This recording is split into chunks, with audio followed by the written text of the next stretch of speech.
What did each of you see as the details that was in this image? Any colors, any shapes, any objects? What was there in this image that we had projected?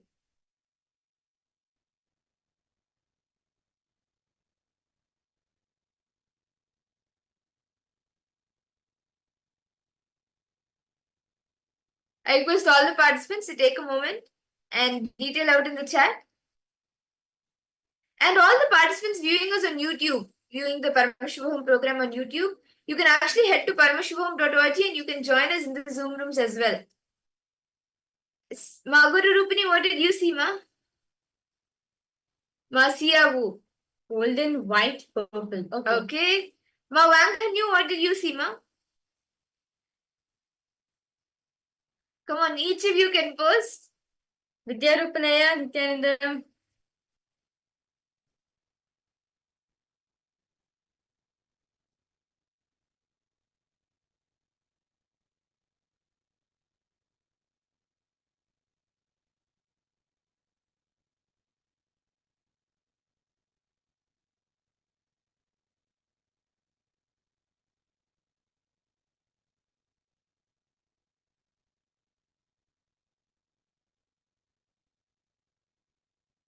Okay. Well, you've felt the energy. No problem, Wanghanyu. Okay, so let's now verify the answers for all the participants.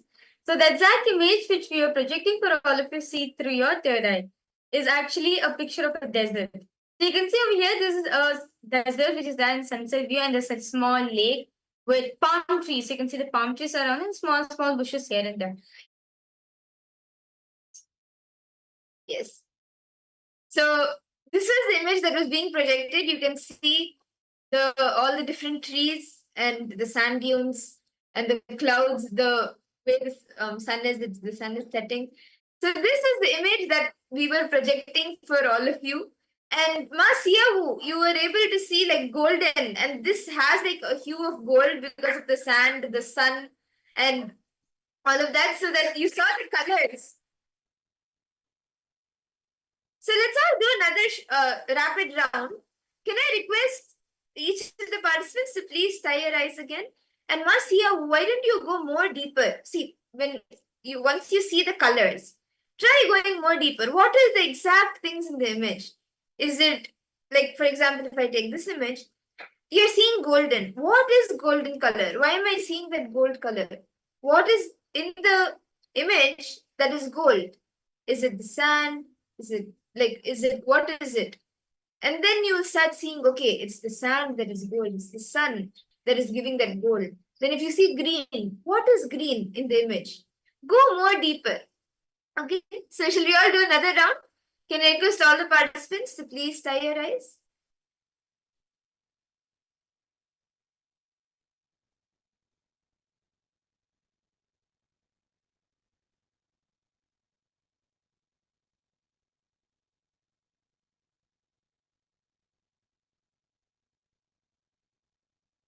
Okay. So now we'll be projecting an image for all of you.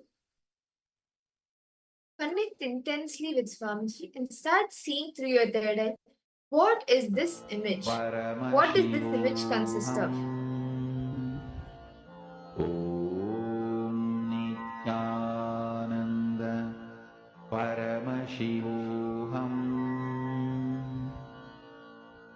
Om Nityananda Paramashivoham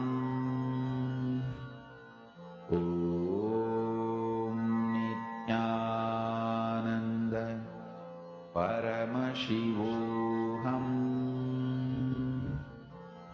Om Nityananda Paramashivoham Om Nityananda Paramashivoham Om Nityananda Paramashivoham Om Nityananda Paramashivoham Paramashivoham Om Nityananda Paramashivoham Om Nityananda Paramashivoham Om Nityananda Paramashivoham Om Nityananda Paramashivoham Om Nityananda Paramashivoham Om Nityananda Paramashivoham Om Nityananda Paramashivoham Om Nityananda Paramashivoham Om Nityananda Paramashivoham Om Nityananda Paramashivoham Om Nityananda Paramashivoham Om Nityananda Paramashivoham Om Nityananda Paramashivoham Om Nityananda Paramashivoham Om Nityananda Paramashivoham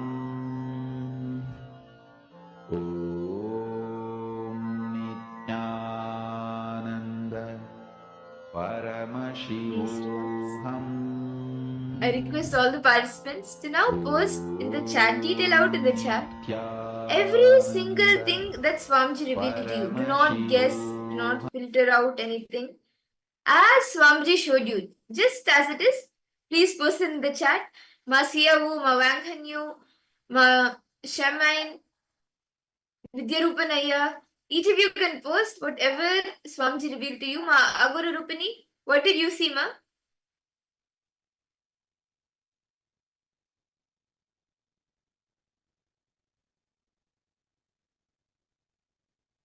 We request all participants to please open your eyes and post whatever Swamiji has shown through your third eye.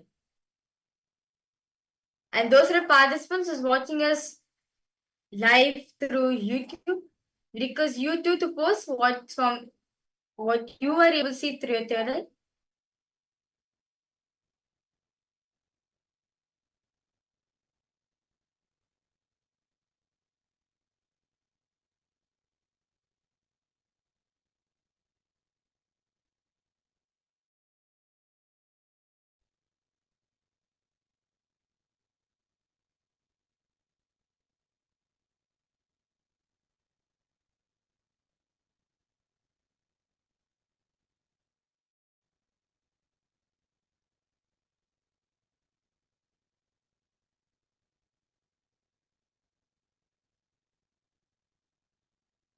Okay, you saw the picture.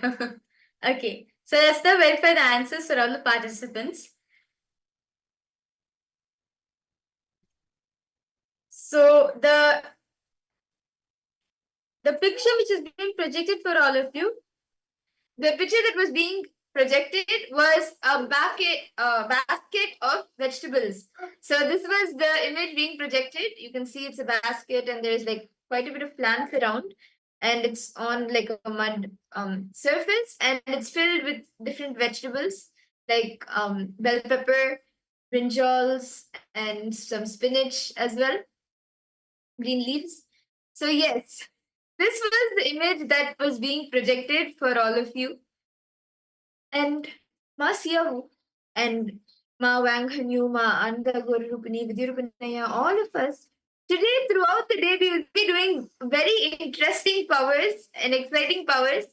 And so stay tuned for the whole day, because today you can experience that, like you can have the ultimate experience of the Guru. And the Guru, Bhagwan Dakshinamurti, who is none other than Swamiji himself, just through the silence, will be giving us the experience of the Nirvikalpa Samadhi. So let us all enter into the first session of our day, where we will be understanding more about this. The first session, all the participants, all of you are going to be understanding the Nirvikalpa Samadhi. What exactly is Nirvikalpa Samadhi? How can we experience it in our life?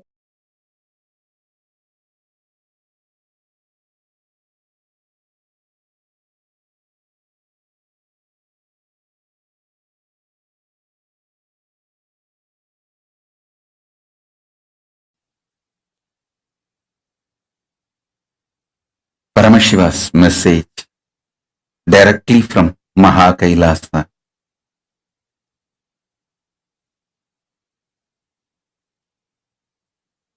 Practice Samadhi. Enrich the world with Samadhi. Listen.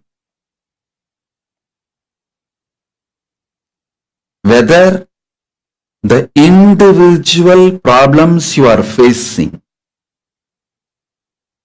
your personal health related issues, or the whole world health related issues,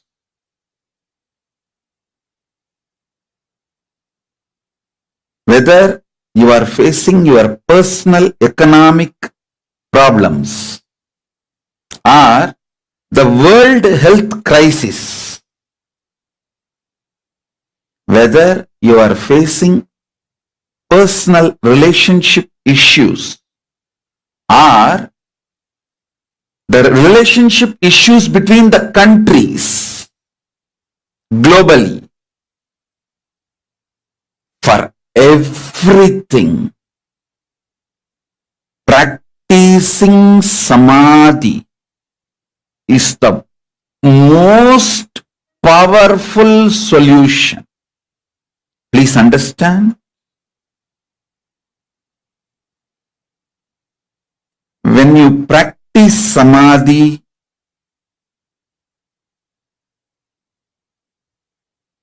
everything in your control becomes conscious, powerful, right and best for you and for the world.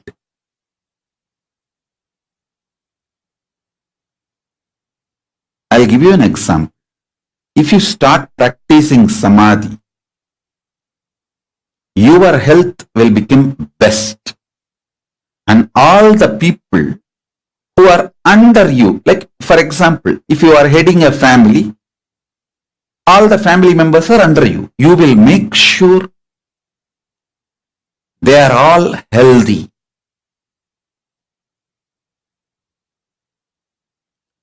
If you practice Samadhi, you will keep your relationship with you best, and everyone who is under you, around you, all their relationships best.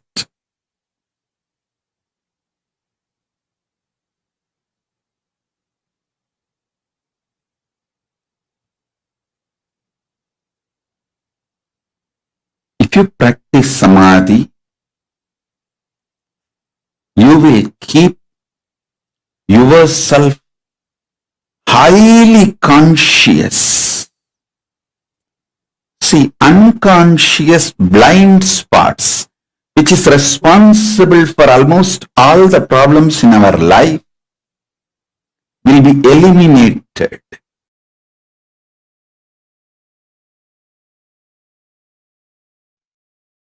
More and more operating from Nirvikalpa Samadhi will make you realize binary system with which this whole world is operating.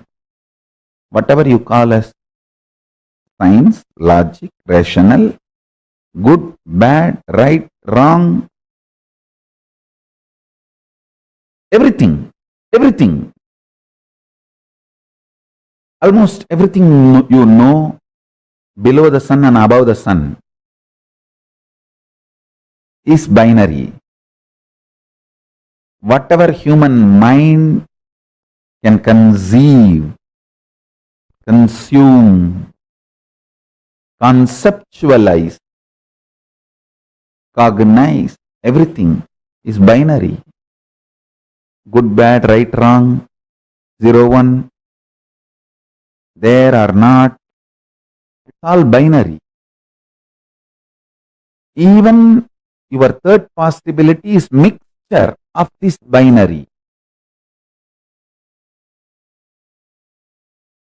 Existence of binary and denial of binary and mixture of binary only forms even your third, fourth, fifth component and cognition. To understand, operating from Nirvikalpa Samadhi will make you understand binary is easy way for coexistence but not ultimate truth. You should know how to coexist beautifully, easily, sweetly, happily, and you should know the ultimate truth. That is the uniqueness of your existence. People who learned only how to coexist happily may have power over the human society. Power over the human society is not always the truth of the existence. Nirvikalpa Samadhi is silence, soaked in silence, soaked inside the silence.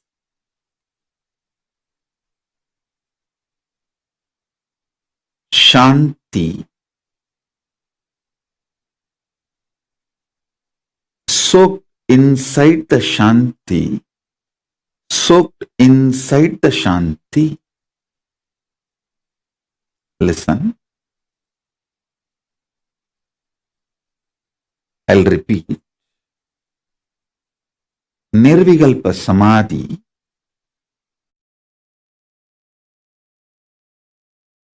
is silence, soaked inside the silence, soaked inside the silence.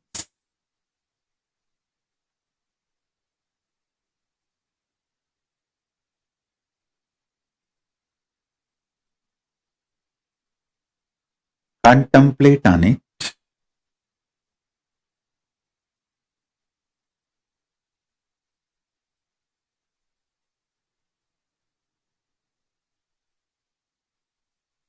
Contemplate on it.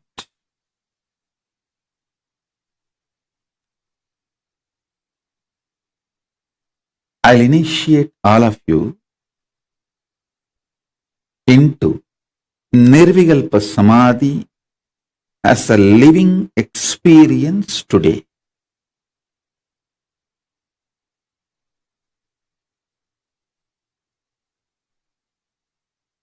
If you are a person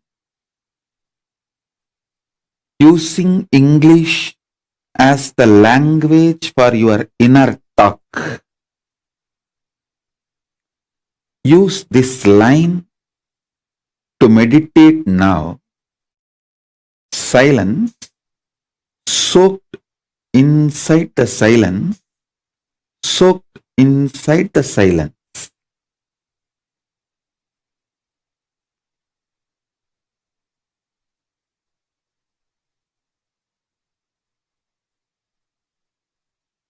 Understand? I'm going to fill you with intense, ferocious, powerful, living silence, not dead silence. Living silence. The silence I am going to inject into your being will touch your Swadhisthana chakra, means it will just terrorize the patterns and fears in you. The fears and patterns will melt down like how the metals melt in the extreme heat.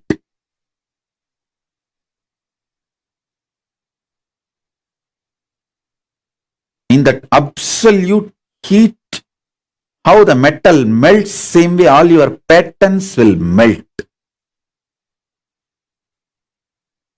So it is not dead silence. So listen carefully. It is not dead silence. It's a living silence.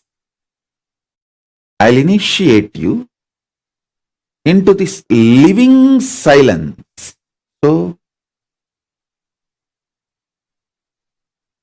you are liberated from the patterns. I tell you, freeing yourself from the fear gives you the power to negotiate in life. Understand? Everything is negotiation in the life. Whether the decision you take, what time to wake up, how to wake up, what to use to brush your teeth, what to use to wash your body, everything is negotiation.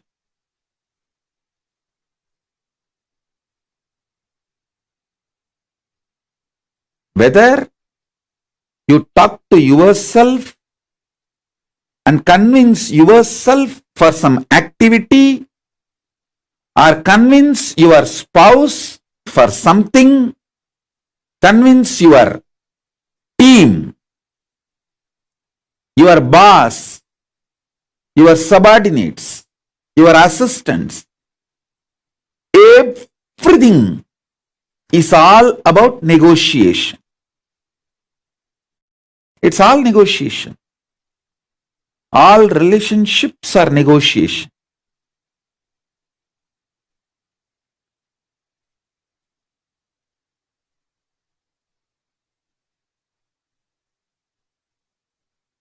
When your fear patterns melts away,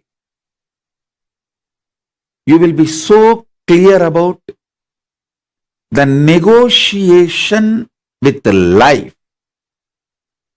You will create such blissful, happy, powerful ambience around you. And you will know very clearly with whom you should negotiate, what, how. You will be the boss of your life if you master your fears and ability to negotiate. That's all. That's all is life. So with this infusing Nirvikalpa Samadhi in you, melting down your fears, I will empower you with the negotiation power. negotiation skills.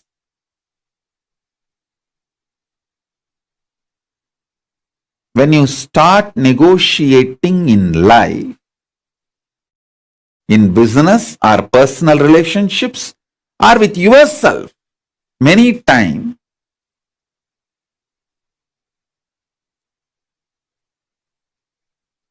even what time to sleep, what time to wake up,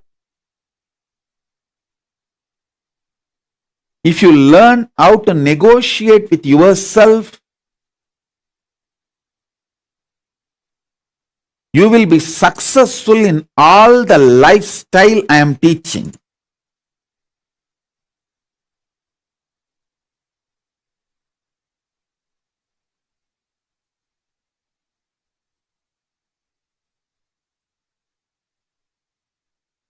I'll continue the initiation into Nirvikalpa Samadhi.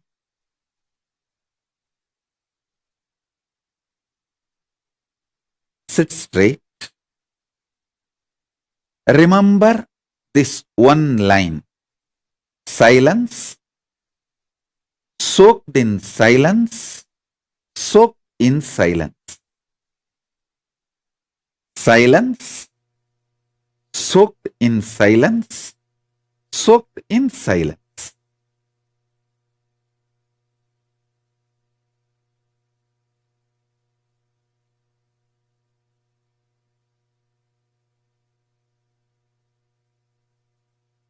Just meditate on this one line. Om.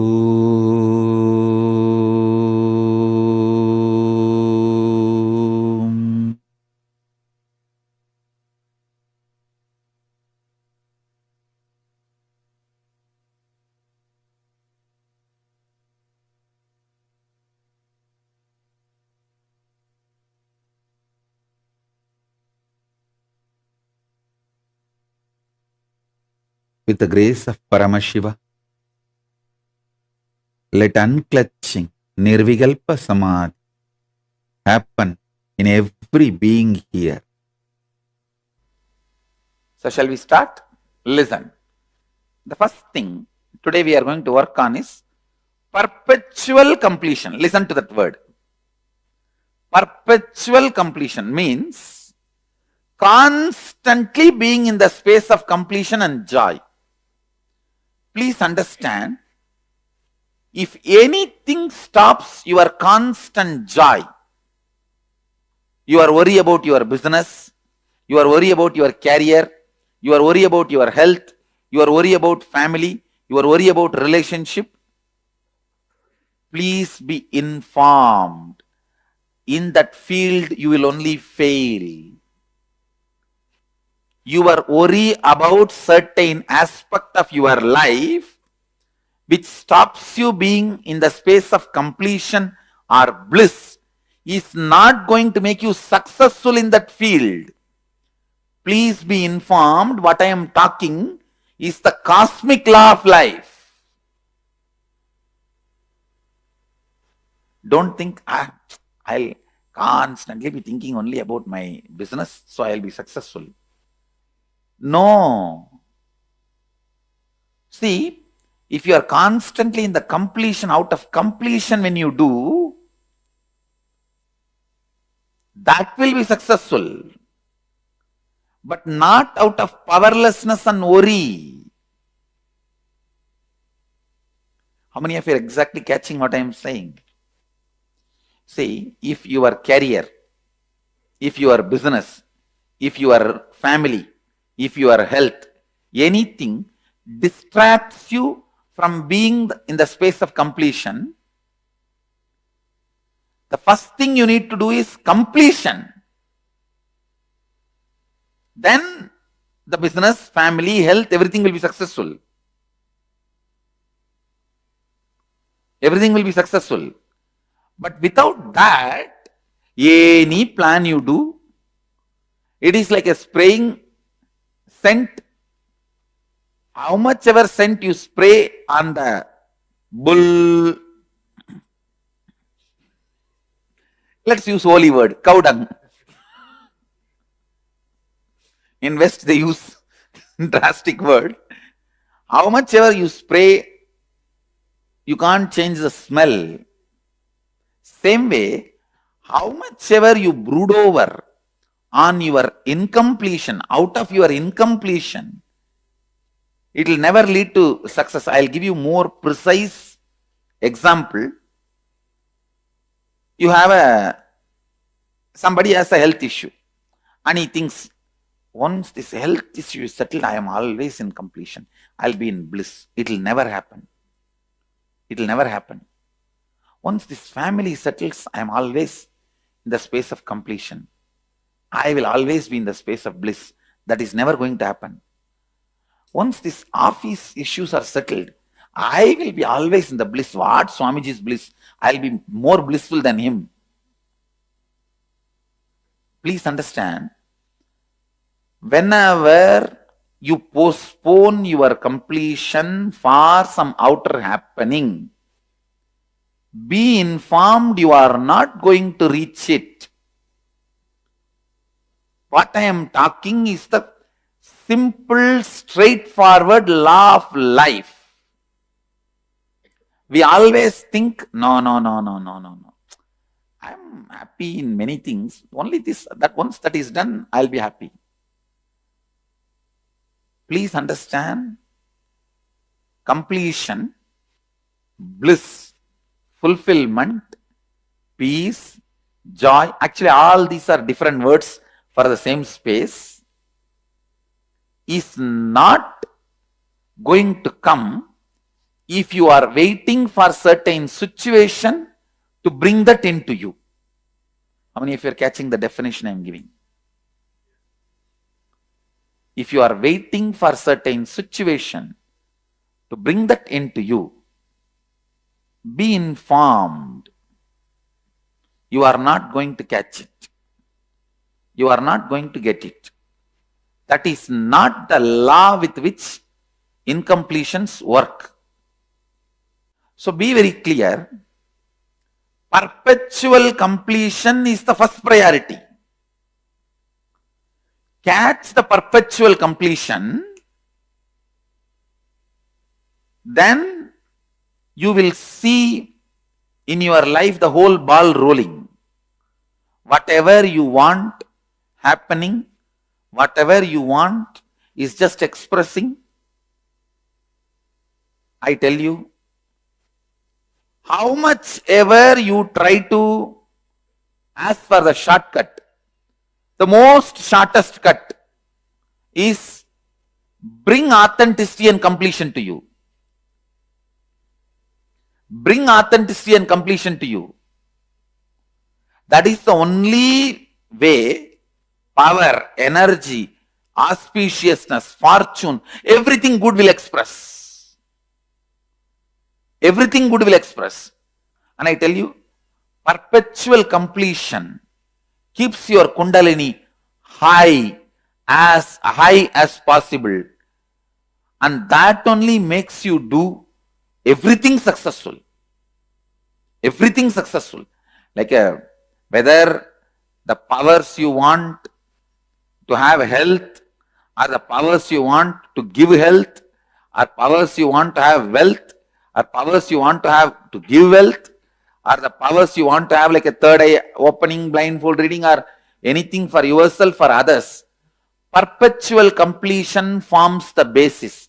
Please mark the word. Perpetual completion means continuously enjoying completion. Continuously enjoying joy. Continuously living happily.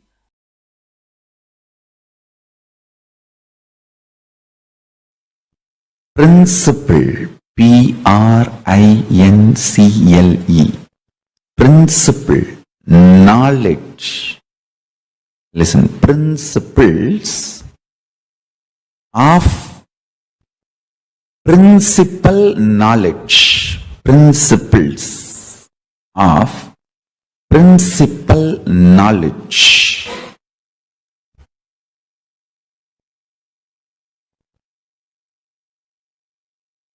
Root and source of all knowledge, existence is nirvikalpa samadhi. Understand? The principle, source of the principal knowledge, principles of principal knowledge. I am trying to put it in multiple ways. Straight, simple, in one line I can say, source of all knowing is nirvikalpa samadhi. It is too easy to achieve because every breath takes turn touching your nirvikalpa samadhi space. Means if you are breathing from nirvikalpa samadhi. If that nirvikalpa samadhi stops reflecting on your body, it becomes dead. Nirvikalpa samadhi is a tattva. Only if that is reflecting. For example, if a sun is reflecting on the mirror, only that mirror is lit, alive. If the sun is not reflecting on the mirror due to some reason, the mirror will not be alive, lit.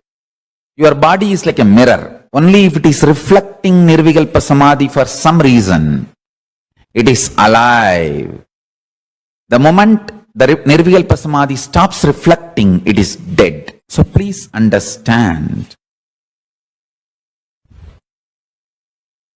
My mission is to teach the whole world the principal source of knowledge, principles of all the principal knowledge. Understand?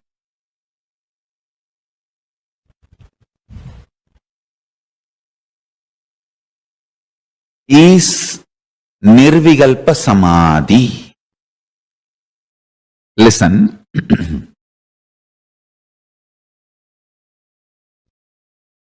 Whether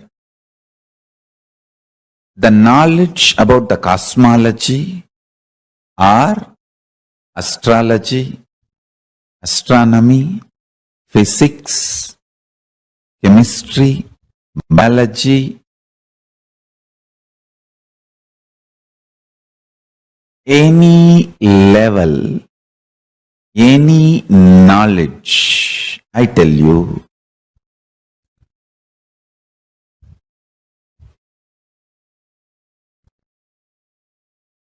the source is nirvikalpa samadhi. If you can touch that, you will have something original in your life. Nirvikalpa samadhi. Paramashiva resides in nirvikalpa samadhi and radiates it in the form of Dakshinamurti.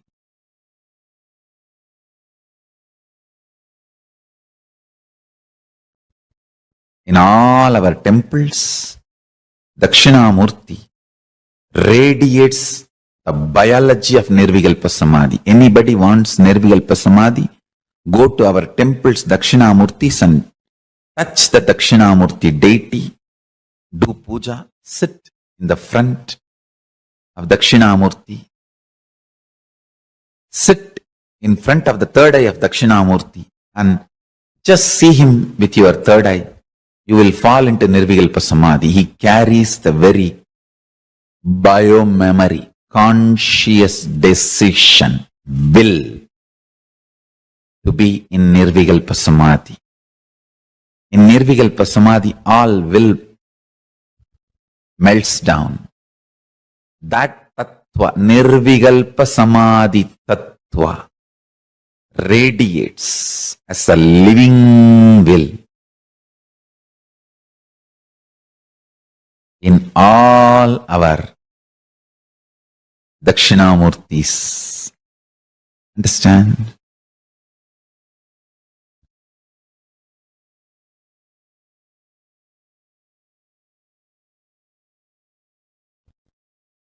Whether you are a kid studying for your school examination or an adult studying for some interview or presentation, or a CEO studying to present something to your team, or an enlightened being teaching to your disciples, or incarnation wanted to reveal the Paramashiva's message every day. The source you need to look in is only one: Nirvikalpa Samadhi.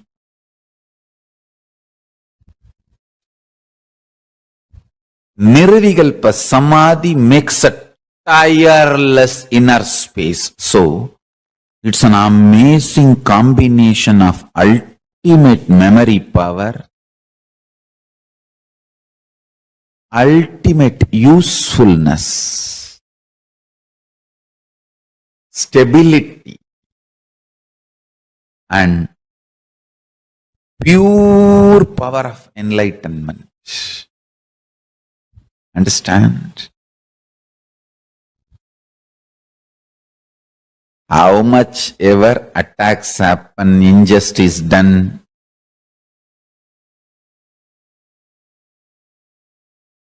you can see every day I come and sit, go on revealing original truths. Listen. Every satsang is I am opening my inner space, Kailasa, for all of you to taste. You can see very clearly all the assassination attempts, or lawfare, injustice, defamation, abuse, done in every level. Nothing touches that inner space. Tirelessly go on downloading the highest truths and go on radiating and manifesting.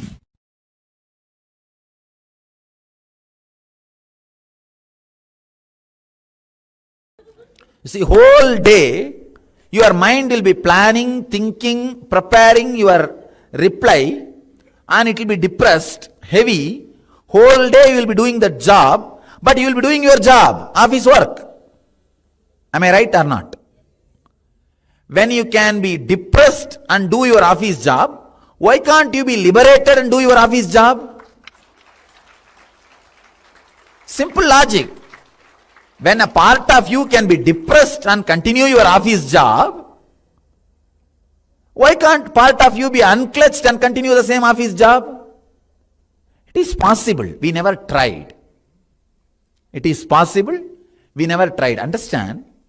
Even if part of you is depressed, tensed, planning for your evening fight, you are doing your job. You are doing your office job. You are making decisions. You are doing all your work. Everything is going smoothly. Everything is handled. You can see many times. You will sit in your car, drive more than half an hour. Only when you reach your office and switch off the car, you remember you drove for half an hour. You only took right, left, gave brake for the signal. You did everything. Pressing the accelerator, taking right turn, left turn, pressing the brake for signal. You did at least 200 things. Only when you switch off the car in your office, parking lot, you just remember, oh God, half an hour you drove. Half an hour you drove. How many of you had this experience in your life? Then you are already master. You have mastered the art of unclutching and driving. Then why should you have fear? 2-3 hours of your life, 24 hours, if you remember this and come back to your center, actually, when you unclench, please understand, just understand that first. When you unclench and sit for a few minutes, you will have a kind of a awareness in this area. This area you will settle down. Below the heart center, above the navel center. That is the area you will usually feel like you are settling. All I am saying is, when you again and again and again unclench in your whole day routine, whenever emotional tsunami attacks you, unclench and come back. Whether your boss firing at you, or you firing at somebody, when you are imbalanced, come back. Come back to that center. Even if you come back and be in that center for 2 to 3 hours in a day, you will carry that flavor of unclenching whole day. All your decisions will be made out of that unclenching mood. All your decisions, your actions will be out of that nirvikalpa mood. See, carrying that nirvikalpa mood in your life is enough. You will be Jivan Mukta. You will be Jivan Mukta. Nothing else is required. Instead of carrying the depressed mood whole day, irritated mood whole day and working, I am just replacing that mood to this mood. Actually, what will happen, if you practice the replacing of irritation mood to this unclenching mood, within a month you will see, you just start rejoicing that unclenching mood. The time in which you stay in that unclenching mood will start expanding. The recovery time from any tsunami will start reducing. The first 10 days, the recovery time will be 2-3 hours. If you had a fight, it will take 2 hours for you to recover and come back to the center. After a month, it will be half an hour. After 2 months, it will not be more than 3-4 thought. 3-4 thought. Hey, all right, this is what, come on, get back, over. Nothing else. Recovery time, reducing the recovery time is Nirvikalpa Samadhi. Understand? I am making the whole thing practical day to day. If you lose something, think it is a Guru Dakshina given to me. Forget about it. I tell you, just a simple process. Anything which creates agitation in you, irritation in you, raises the heat of your blood. Just say, unclench. Know thoroughly, nothing can sit in your inner space more than few seconds. Understand? This is a basic truth. Just the moment you have the thought of moving the right hand, it has already moved. If it comes back, again move the left hand. If it comes back, all you need, only 2-3 few times, not more than that. You will see very clearly, no problem is more adamant than your fear that problem may come back.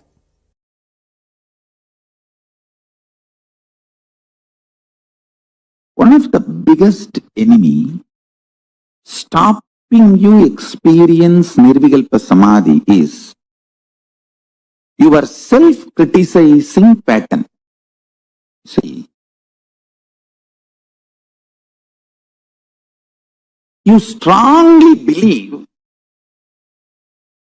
you have not achieved oneness, Nirvikalpa Samadhi, unclutching, completion, because there is a definition for that state and that definition is not manifesting in you. You are such a, first of all, any person who thinks there is a definition for Nirvikalpa Samadhi, there is a definition for oneness, is a fool. Your mind cannot grasp even the definition. Forget about using the definition as the scale to measure whether you achieved it or not. You can do only one thing. Continuously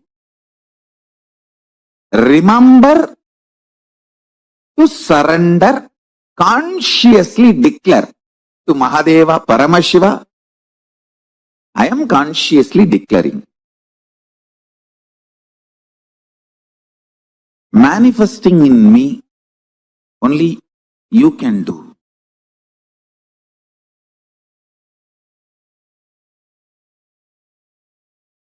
I'll tell you precisely, exactly right attitude. Declare to Paramashiva, Prabhu, really, I personally do not know much about the way you exist. But as per your declaration in Vedas and Agamas and my Guru's confirmation, I have some idea about how you exist. Whether that idea is complete or not, I do not know. But what I know as me, I surrender unto you. I offer me to you. Please, you take away me in you. You radiate. Let you alone exist. Let me experience absolute oneness, nirvikalpa samadhi, unclutching, complete completion, or whatever the highest state. I may not know the name or words to describe. Let me experience that. Declare it consciously. Remember one thing. Even if you are consciously enjoying somebody swimming, his brain activity, his neuron activity is mirrored in you. Even ordinary swimming, his neuron activities are mirrored in your brain. Can't you understand the great cosmic experience, existence, Paramashiva, when you surrender to him, will his neuron activity not mirror in you? Don't you understand? When you pray, when you decide to have feeling connection, when you declare to have oneness with Paramashiva, be assured simply his neuron activities mirror in your brain. How it should, you don't put a condition. Once you surrender and declare, whatever is happening, decide to know very clearly that is he manifesting. If you are even feeling irritated, what can be done? That is the way he is manifesting.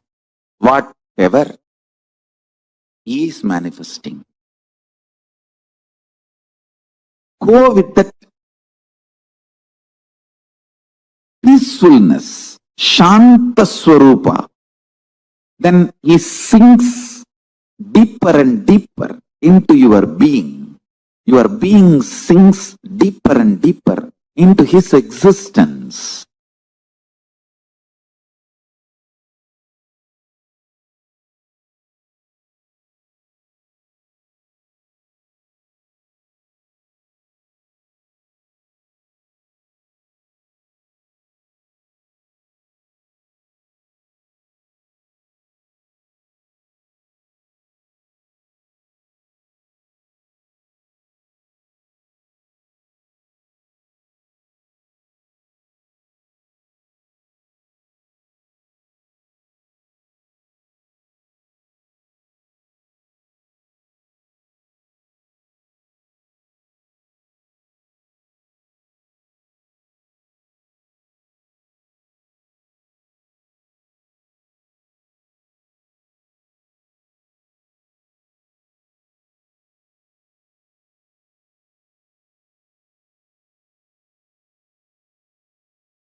Nityananda, all participants. That was a very beautiful session, very beautiful revelation. Swamiji is on Nirvikalpa Samadhi. This is actually very important all of us need to understand, as today all the participants, all of you are going to be receiving this from Swami Sartari. A little understand what is the space of Nirvikalpa Samadhi? Very elaborately Swamiji spoke, right? What is the Samadhi and how can we experience it in our life? And what is it that is stopping us to manifest it? See, Swamiji very beautifully says that Nirvikalpa Samadhi is the source of tireless inner peace. So, it's an amazing combination of the ultimate memory power, the ultimate usefulness, stability, and pure power of enlightenment. How many of you are catching this one? Nirvikalpa Samadhi, as Peripuri Swamiji is saying over here, right? It's the source of tirelessness. See, in this space, you won't experience tirelessness. You'll be continuously be active, moving. Next. The space in which there's no tirelessness. And it's in the combination of the ultimate memory power. Ultimate of every fields. Responsibility, usefulness, stability, power, memory power, anything.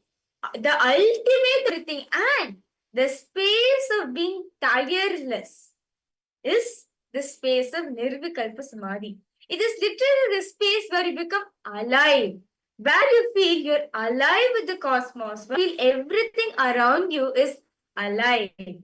And because of that space, because of the feeling of feeling alive, and when you have the tireless inner space, you will never get stuck. All the different possibilities that you have will just open up to you because you never feel stuck. Now, why Nirvikalpa Samadhi? You may be thinking, right? Paramashiva actually elaborates beautifully in the Agamas. Paramashiva says, Tanu deshe shunyataiva kshanamaat vibhavayet nirvikalpo nirvikalpasvarupa bhak. See, actually, very beautifully in this verse, Paramashiva says, Tanudyantes sunyataiva means like he who contemplates and cognizes fully, he who contemplates and cognizes firmly and steadily infinity above, the infinity at the base, and at the heart, the middle. In him these arises simultaneously because of his being free and complete from all thought currents. Then the state of Nirvikalpa, the pure unchanging, the state of complete completion is revealed. The state of Sadashiva, Paramashiva, from the state of Sadashiva, Nirvikalpa Samadhi manifests. And Swamiji says, the only thing which is stopping us to manifest, to express this state, okay, like all participants, how many of you want to experience the state of Nirvikalpa Samadhi? The pure unfledged state. Nityananda, ma siyahu, ma sharve mos, ma hoijing, ma huangmeshi, ma mahulia, ma saksena, ma nitishulini durga, ma Gabriel Harris, yes, and in them to each and every one of you. And Ma Linga, Ma Ashini Gujadur, Nityananda Ma, Nityanandam to all the things, Ma Ananda Guru Rupini, Ma Vidya Rupanaya, Nityanandam. Yes. So can I request each of you to share? Do you want to experience Nirvikalpa Samadhi? Today, you will be experiencing that. Throughout the day, you'll be learning how to experience that space. Yes, Ma Vaganyu is Buddhai. Aye, okay. You want to manifest, okay? You want to experience that thing. Okay. Ma Shri Gujadur, Ma Shobana. All of you want to experience Nirvikalpa Samadhi, right? See, Swamiji says, the only thing which is stops them is the self-criticizing pattern. This is actually one of our best friends, I would say. Self-criticizing pattern. See, Swamiji says, you strongly believe you have not achieved that oneness space. Nirvikalpa Samadhi, unclutching, completion. Because there is a definition for a state, and that definition is not manifesting in your life. See, self-criticizing patterns, yes, what I'm saying, right? The only thing which is stopping us to experience this is this self-criticizing pattern. Most of the time, okay, I would like to request all participants to pose. Let's say, when Swamiji is saying, you are Paramashiva. Inside yourself, you tell, right? How can I be Paramashiva? I can't even handle the simple fight I'm having with my spouse. How can I be Paramashiva? Right? We criticize ourselves. How can I be Paramashiva at the end of the day? But understand, Swamiji says, because of this, we have certain definitions. We limit ourselves. We keep certain definitions in mind. And if we are not up to the definitions, we are not manifesting them. That's why even in the power manifestation also, we have achieved. We have an idea of looking at the manifestation. Actually, Swamiji has manifested. It is just that according to the way you have thought, according to the way you have defined him to manifest, he is not manifested, but he has manifested according to how he has set it. You are catching this point. For every single thing in life, give certain definition. And if we are up to the definition, if you fulfill that definition, only we feel that we are achieving that state. Like given the state of Nirvikalpa Samadhi. Okay, so what do each and every one of you think by Nirvikalpa Samadhi? What is that pure space of unclutching? What do you understand as Nirvikalpa Samadhi, unclutching? What do you understand by it? Maybe a few times you would have heard Swamiji speaking about, okay, unclutch, meditate, let's go enter into this space. But what do you understand as it? What do each and every person understand by Nirvikalpa Samadhi? What do you understand? Is it like a state where there's no problems at all, or a space of complete easiness? What exactly do you understand by Nirvikalpa Samadhi? Because all the participants to post.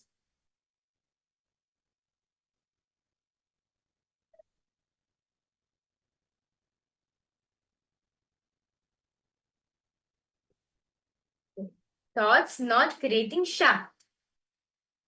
Okay.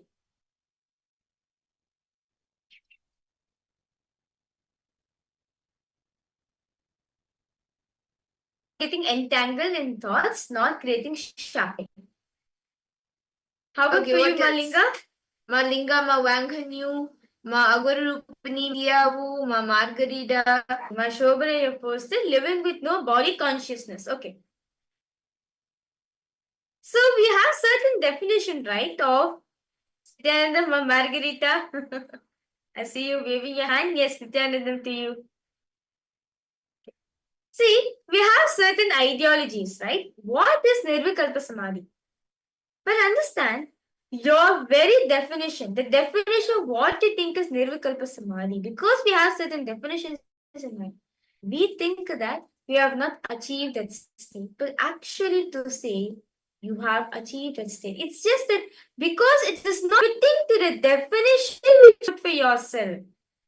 Because it is not fitting. The state is not fit the definition which you have put for yourself. That is why you think it's not manifesting for you.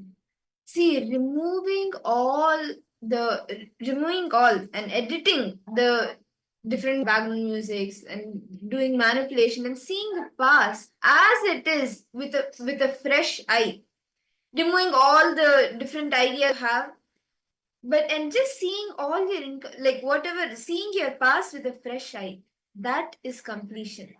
And you can experience that perpetual come to Nirvikalpa Samadhi. It is only a perpetual completion means ability to be in completion, to be in the space of completion continuously. Just deciding, make a decision. Okay, let me complete. Let me decide to complete, be in that space without any tirelessness, any boredom, saying no to, without saying yes to your incompletion, saying a yes to completion and move you, just move on. Without the past with a fresh eye and experience that completion. Now, can I request all the participants to bring your paper and pen? Let us all take a decision right now to bring completion so we can experience that actual completion, the space of Nirvikalpa Samadhi. Request all the participants to please bring your papers and pen.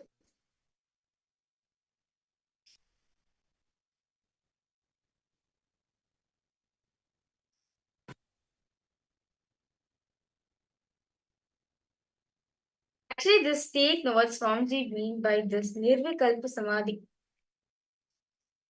Nirvikalpa Samadhi state is actually a state which all of us need to experience it in our life. See,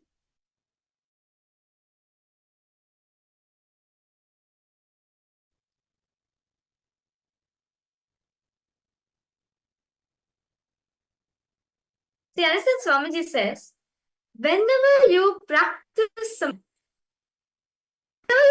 Samadhi, everything in your control will be conscious, powerful, right, best for you and for the world. Because when you're practicing completion, when you're practicing Samadhi, that means what? That space of pure completion, right? A person who's established in a space of Nirvikalpa Samadhi, he is completely complete. He does not have any attachment to anything around. He is completely complete, and any action he takes, any decision he takes, will always be auspicious for him. It will be the best for him. See, Swamiji says, the first and foremost thing you need to understand that Samadhi will make you realize that binary system, the logic in which the functions works, will make you the logic in which we are running this world, which we are having, the correct limited logic all have, the binary system with which this whole world is operating. Whether it's like the good, bad, right, wrong, or like seeing, okay, this is everything, anything logical, then this is science, all of that, knowing and anything below the sun or above the sun is not exist, like it is all the binary existence, it is not actually there. That realizing that Nirvikalpa Samadhi has realized that that binary existence is not the ultimate truth. It is not the ultimate truth. And see, he says, what exactly is Nirvikalpa Samadhi? Silence, soaked in silence. Silence, soaked in silence. Soaked inside the silence. See, Shanti, soaked inside Shanti. Shanti, inside the Shanti is Nirvikalpa Samadhi. Like, for example, whenever we see Swamiji, right? Why is it we feel so complete? Because Swamiji is soaked in silence, right? The Swamiji is soaked in silence and is inside silence. Inside Swamiji, there's no thought currents. There's nothing in him. Outside of him, his breathing space, what he radiates, is pure creation, silence. And Swamiji's established silence. This is what Swamiji meant by Nirvikalpa Samadhi. Silence, soaked in silence, inside silence is Nirvikalpa Samadhi. How many of you are catching this point? This is like a formula Swamiji is giving for each and every one of us to experience Nirvikalpa Samadhi. It is just, there's actually various different things. Unclutching is one of the ways for you to experience Nirvikalpa Samadhi. Where you're just bring the space of silence. See, understand? Two types of silence. One type of silence which creates chaos, which creates inner chatter in you. That is considered just, that is silence. That's also a type of silence. Well, it's our violence-based silence. Inside you, but actually you're quiet, but inside you're also burning. That's called violence. There's one more type of violence, right? There's nothing inside the pure fun. To give an example for the best is Dakshinamurti Swami. So what happened was this, actually a story which has happened. So yes, there is actually a very beautiful story of Dakshinamurti Swami. So he was very great. He was meditating in an area. And the great poets in that region, he composed a very beautiful, like a song kind of poem, which has 1,000 verses. And usually that is composed only for people who, like in a war, have actually killed those many elephants. Like it is a title given for those warriors, or that a person who has conquered and defeated those many elephants. So when this was reported to the king of that area, the king was shocked. He was like, this should have been written for me. Who is this Swami? Like he actually ordered for this person to come to the court and be killed or be beheaded, because the king felt very insulted by this. And but then when it came, he expressed, like he said, why don't you go see this Swami once? Then if whatever decision you take, I will go by that. So then the king, he said, they, along with all his entire army, everyone, king and his entire army, all the then like all the soldiers, the elephants, the horses, everyone, they went to where Dakshinamurti Swami was sitting, and the king walked up to Dakshinamurti. Usually, when a king comes, he's usually used to people getting up and standing and respecting him. Dakshinamurti Swami didn't get up at all. But just in that silence, in that space, when the king came to Dakshinamurti Swami, immediately the king just sat down, and like he just sat down, and even the entire army, like it was not willingly. It just happened at pure space of Nirvikalpa Samadhi. They all sat down, and for 3 days, continuously, all of them were in that space. And after the 3 days, when Dakshinamurti Swamigal said them to, now they can go back, then the king, like this 3 days was in silence, and Dakshinamurti Swamigal, he told them, yes, you can go now. And actually, when the king, as soon as the king enters the place where Murti Swami was sitting and meditating, right? The king was shocked because nobody looked directly into his eyes. There's always the king who looks straight into his eyes, because the citizens, right? The citizen will be looking down, the king only will look straight into his eyes, right? But for the first time in his life, someone's looking straight in the king's eyes. That gave God what a being he is. He just immediately dropped everything and sat. His whole army sat for 3 days without eating. After 3 days, Dakti Goswami says, okay, he's returned back country. Like the Dakshinamurti Goswami said, look at this king. For 3 days, the whole army, entire paraphernalia, the whole army is sitting here without going for anything. And look what the king is. And he, okay, you please return back to your capital and please take care of the administration and everything. And after it, the king, right, was so, first he was like in the bliss state, right? As he was not able to believe what just happened. Why not compose 10,000 verses him? Because Dakshinamurti Swamigal was established in the space of Nirvikalpa Samadhi. That silence, soaked in silence, where you are in silence. There's no inner chatter happening around you. Soaked in silence, as in, you're just breathing with that silence. And whoever comes around you, feel that silence in. See, destroying a few thousand elephants in the war is a great task, and it requires lots of stamina, mental stamina, and that is why only people get that specific title after doing that. But being able to settle and the mind of thousands of people, like 10,000s of people, an entire army of people, that is a great trait. And Dakshinamurti Swamigal did that just in the space of pure silence, the space of Nirvikalpa Samadhi. Yes. How many of you are understanding? And see, even you can experience space of Nirvikalpa Samadhi. Can I request each of the participants to bring your paper and pen and look in and see all the incompletions that are coming up in you? Just sit with yourself and see what are all the different incompletions that comes up in your mind, in your inner space. And just sit for a few minutes, read those incompletions, read them and relieve those incompletions, and decide to bring completion, the perpetual completion, Nirvikalpa Samadhi.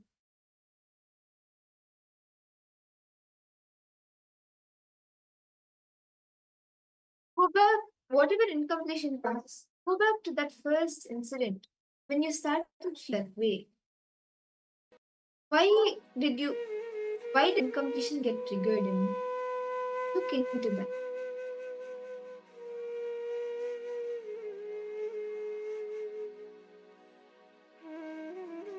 Just beautiful solve Pythons now. You just close your eyes. Yes. Witness everything happening in you. If any thoughts, if any incompletion arises, complete with it. Just drop any incompletion coming in your way.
I hope each of you able to complete writing again.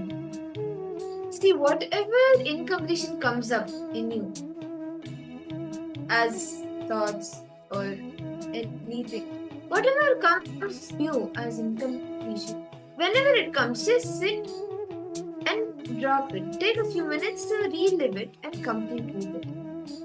It's a very simple process. Just take 2 minutes. Anything which creates agitation in you, irritation in you, or raises the heat of your blood, just say unclutch. Let me clutch. Anything, anytime, when you feel very irritating, this is so agitating, just sit for 2 minutes to decide. Let me unclutch. This will help you experience the perpetual completion and space of Nirvikalpa Samadhi. So can I request participants, just take a minute now to sit. Okay, let me unclutch. Any irritation, agitation that you are having right now, just sit. Let me unclutch. Just sit. Make the decision to unclutch and just sit. And unclutch. This time, any thought rising in you is an incompletion. See the source. Why is that? What's that feeling you're getting in you? Is it agitation, irritation, bone? What's that thought? See the source when you start developing this thought. If a thought is arising in you, ask yourself, where is the source? What's the source of this thought? Let's start trying this. Because just sit with yourself. If thoughts are arising, pick up one thought and see what's the source of the thought in you? What is it? What's the you get about this thought?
Nityanandam.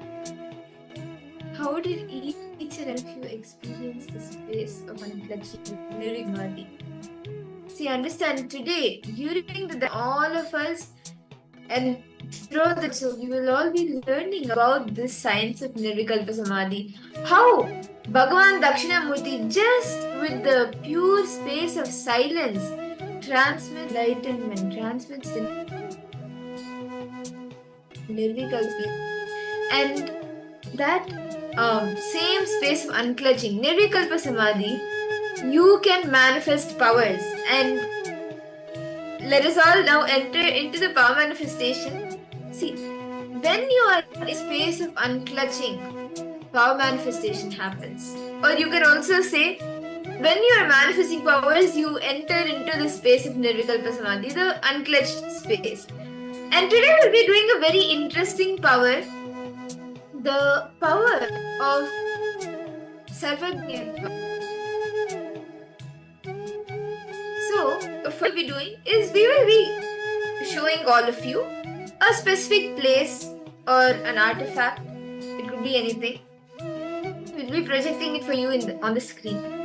Using your third, you will be scanning and describing the place or describing the artifact, what place it is, what artifact it is, what does it contain, what does it have, what is the significance, any significance, all the details of that place or that artifact you will be revealing. Can I request all the participants to please sit straight? Actually, this power is a very interesting power because whenever, like, any information that you want to know, it gives you the power of Sarvagnyatva, gives you the ability to access any knowledge at any given point of time, being able to get any knowledge at any point in time, being able to hold that knowledge, gain that, like, access the knowledge and gain it at any point when you need. Now, for example, if I take the story or like the life story of Ramanujan, the way he was able to connect to his Ishtadevata, just by connecting her, he was able to solve complex maths, which normally the human mind may not be able to. But just by connecting to his Ishtadevata, he was able to download the knowledge, the answer to those complicated math sums and write the answers to complicated mathematics. And that is what each of you will be manifesting today, the power of Sarvagnyatva. So now, shall we enter manifestation in the conversation? I ask all the participants to please sit straight, settle down. And all the participants who are not on camera, I request all of these come on camera. And let us start now. Please sit straight. Just enter that space of Nirvikalpa Samadhi, unclutching, perpetual completion. Do not create any thought. Do not sustain any thought. Do not destroy any thought. Let it flow. Let it go. If any thought comes, it's okay. Don't try. Don't tell yourself, okay, oh my God, a thought came, let me stop it. That itself will become another thought. Don't do that. Just observe, okay, this thought is coming, it is going. Just let everything flow. Do not create, sustain, or destroy any thoughts. Remain in that space of unclutching. Now, for all the participants, request all of it, please close your eyes. Connect this function.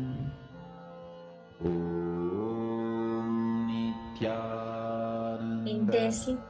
Now start chanting the Mahabha. Om Nityananda Paramashivoham. Om Nityananda Paramashivoham. Om Nityananda Paramashivoham.